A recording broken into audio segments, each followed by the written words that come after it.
I met Matt in August of 2012. No, it was 2011. 2011. I'm from Detroit, and I came out to school at BYU, Idaho after my mission. And I went to Salt Lake first to stop and visit my sister Jessica. I was living with two of his sisters, and they asked me if that would be okay if their brother came and stayed with us. She always talked to her roommates a lot about me because she and I are really, really close. And so I expected her to have talked to her roommate a lot about me, but she actually hadn't. I was a little uncomfortable with the idea at first just because our apartment's really tiny, and I wasn't sure if I wanted a strange boy staying with me. So I came to their house, and I was just hanging out there, and I remember Abigayle came out of her room the second day I was there, because I got there the night before, and she was in her room. She was about to go to bed, and she came out of her room in like a big baggy shirt and like pajama pants, and her hair was all bedhead, and I was just kind of like, oh, he's gonna be this little young, obnoxious, recently returned missionary, and I didn't want him to stay with us. So I remember she just kind of didn't glare over, but just kind of looked over at me because I was sitting on the couch, and I was really, she remembers that I was really smiley, and I said, hi, how's it going? And she was like, hi. She just didn't seem very excited about the whole thing. The morning I woke up, I came out in my pajamas. I had no makeup on, and I was just like, I don't want this boy at my house. And he was just there all smiley and bright-eyed and friendly, and I was like, oh, he's a lot cuter than I expected. And later that day, I saw her when she was actually leaving to go on a date with somebody, and she got all ready and in really cute clothes and with her hair all done and with a lot of makeup, and that was when I was really impressed. I thought she was just gorgeous. She was a beautiful girl, and I really wanted to go on a date with her and hang out with her more. I told him he could stick around. I didn't mind so much letting him stay. Our first kiss was the weekend of General Conference. So I told Matt that I didn't want to kiss him because I didn't want to kiss anyone unless I was in a relationship with them, and I was kind of opposed to long-distance dating. And we had always talked about how her dog would like lick her ear, or like as she would like cuddle him or whatever. And I remember saying some comments about how that was like weird, mostly just because I was jealous and I wanted to kiss her, and and she thought it was really cute, and she always kind of teased me about it. And I wanted to kiss him, but I just didn't want to date someone who lived so far away. I just didn't think it would work. So she leaned in front of me one time, and I just leaned forward and I kissed her on her ear a little bit. But I think he sort of took that as a challenge. And so she turned to me, and just from that ear kiss, we started kissing right there, and that was our first kiss. I let him kiss me, so I must have wanted to date him on some level. After we kissed, later that day I said, so are we gonna make this official? And she said, what do you mean? And so I said, are you really gonna make me spell it out for you? And that was when I said, will you be my girlfriend, please?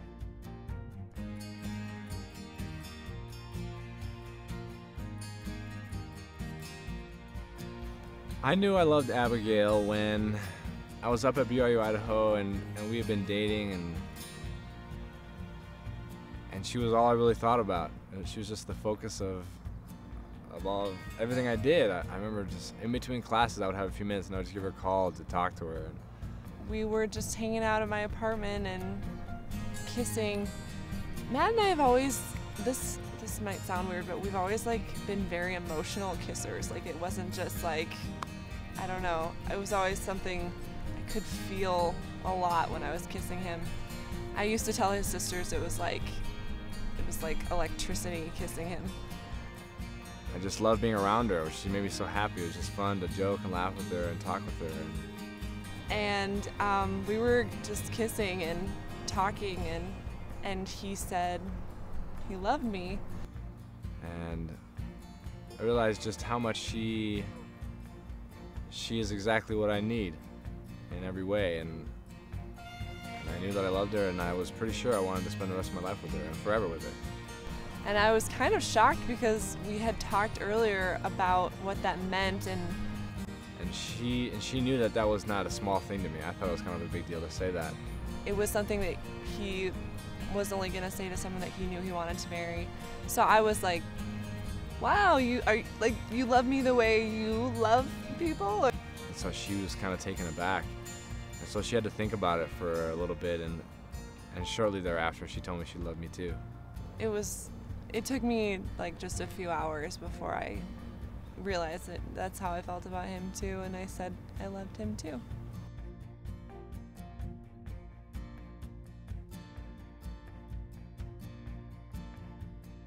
I know her strengths and she knows my strengths, and as our relationship has progressed, we've noticed that they really play off each other and we kind of mesh together. We fit really well. It was Valentine's Day. And she's exactly what I need, and so I decided that I didn't want to be with anybody else. I've always hated Valentine's Day. So I actually planned to propose to her on Valentine's Day because I know she hates Valentine's Day. He went out of his way to make it very special. He got me flowers and chocolates and all that fun stuff. And I did it at one of our favorite restaurants, a really nice restaurant, Bombara.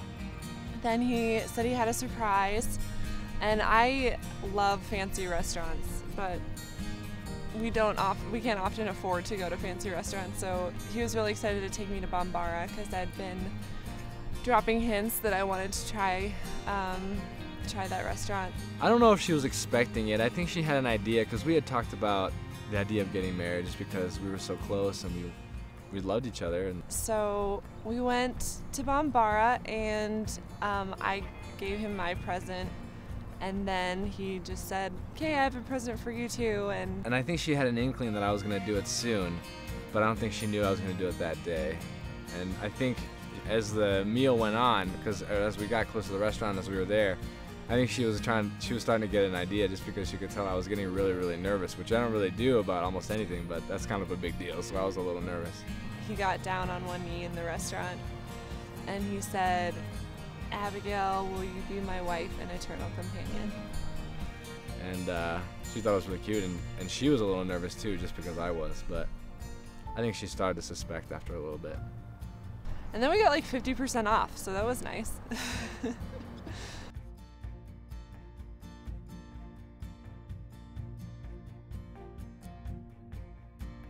My grandparents' cabin, we opened it for this spring, and it's closed all winter long. We just opened it, and it was just so fun to see how excited Matt was in that element. His inner lumberjack comes out, and he's out there chopping wood and dragging logs around and like seeing how much wood he can carry, and it's really fun to see him in that element. It was when we weren't quite dating yet. It was that first week when I stayed at Jessica and Abigail's apartment before I went up to college. And we had gone to a birthday party for a friend of hers. And in the car on the way home, it was Abigayle, I think my two sisters, one of my sister's friends, Stephanie, and myself, and I was in the front seat.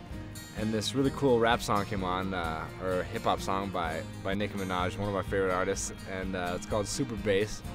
And she just cranked the song, and I just started dancing really funny in the car, like really crazy.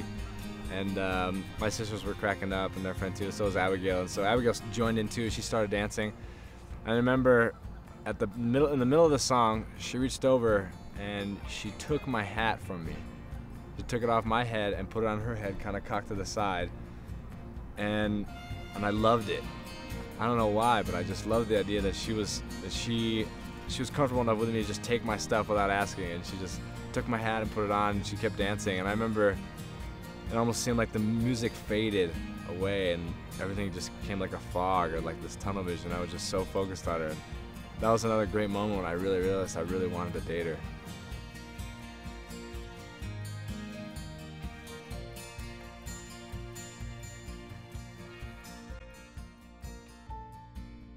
Actually, how nerdy she is when it comes to a lot of things, actually. I think if you just, at first glance, you would see a really tall, blonde girl with good style, I think she's pretty elegant, and at the same time, she loves fantasy books, and she loves understanding the inner workings of these fantasy books and the writer's brains and how they came up with all this all this amazing detail in this whole world that they created. Matt is secretly European. He loves BMWs and techno, and I just kind of tease him about that sometimes, that he's like this kind of inner city Detroit kid, but like secretly he's got a little bit of metro going on. That's one aspect of how she's kind of nerdy and quirky. She also loves science a lot. She loves chemistry and physics and astronomy and so many things about science. And so you'd think you wouldn't think that she was all into that stuff, but she's incredibly intelligent and understands all these things and is very deep in her understanding of science and fantasy and actually the relations between the two. So she's kind of nerdy, and a lot of people don't know that about her.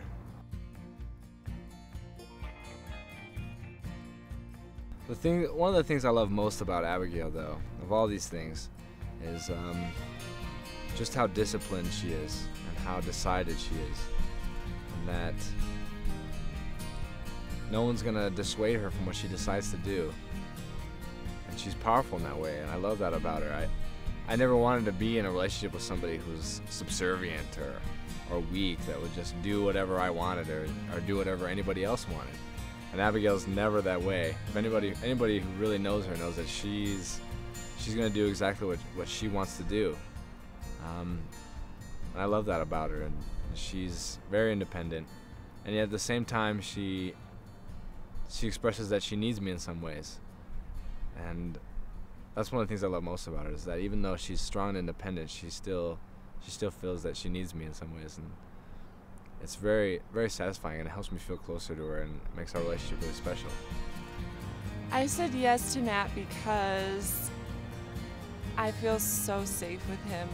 I just know that I can trust him, and that he'll take care of me, and I'll take care of him too. But I just feel more secure in our relationship than I've ever felt with anyone before. He just makes me feel so loved. And I also love just how strongly she believes in God, honestly. God is a huge part of her life, and she works really hard to do what's right. And that aspect about her is something that I need as well. Somebody who will work hard to do what's right with me and be a good parent. I know she'll be a good parent, a wonderful spouse. And I'm just glad and lucky that I get to live with her and have her as mine and be hers.